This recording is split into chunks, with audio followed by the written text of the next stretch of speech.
Hey, good evening, traders. This is Jeff from Zen Trader, and today was an interesting day. Just yesterday I was thinking that the markets were going to rally. I thought we were going to make new highs, and then today my timing signal did turn to the negative. So I did get short after the pretty late in the extended hour session. I apologize for this being a late blog post. If you're interested in getting this information in a more timely manner, I would suggest signing up for my newsletter on my blog. I did send out those on there a note of an email about an hour before the extended hours. I did go and grab some short QQQ and short diamonds. I'm just going to play the ETFs for now. I think we have the capability. I think we have a lot of room to fall. Whether that happens or not, I don't know. We could turn around and reverse tomorrow. But when I get the signal, I do take it. That's really the only option, in my opinion.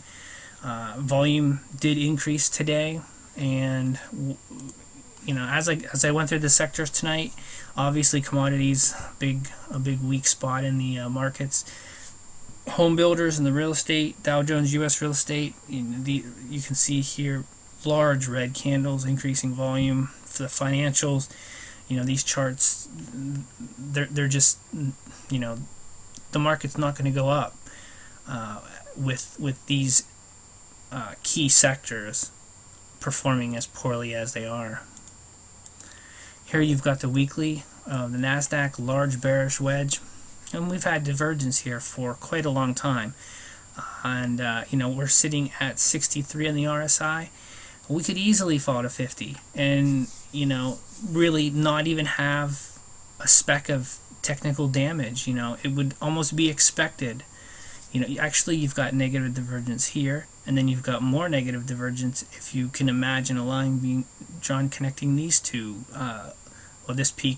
this lower peak to this peak. So you've got a lot of momentum that has been just kind of running on fumes. The TSX, obviously very heavily affected by commodities. Let me adjust this volume. And so yeah, this chart looks sick. Basically, it had this large triangle, it just kind of fell out of, rallied up, not even to the lower trend line, and then it just reversed. Here you've got the FTSE.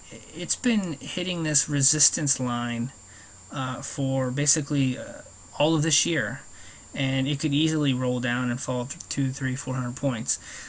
The point here is to not try to guess how far the market's going to fall.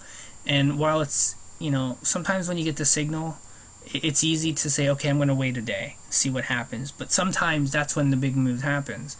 And then if you sit out of that, then your risk increases because you should have gotten in the day before. Well, the NASDAQ is, maybe has fallen 1.5%, and then you don't really have an optimal entry.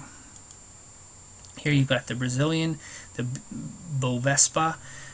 It's been in a downtrend for the last year. It's got a series of lower lows and higher lows. So definitely a strong index here. In the Kospi, this has a lot of room to fall there, and there's some very key, in my opinion, negative divergence going on with this index. So all in all, I went short again, the Qs and the diamonds, and I will look to add to them as as the markets prove to me that being short is the way to go. Other than that, again, sorry for the late blog post. Sign up for the newsletter if you're interested. It's free, and there's other good stuff in there as well. So have a good evening, guys, and we will talk to you tomorrow.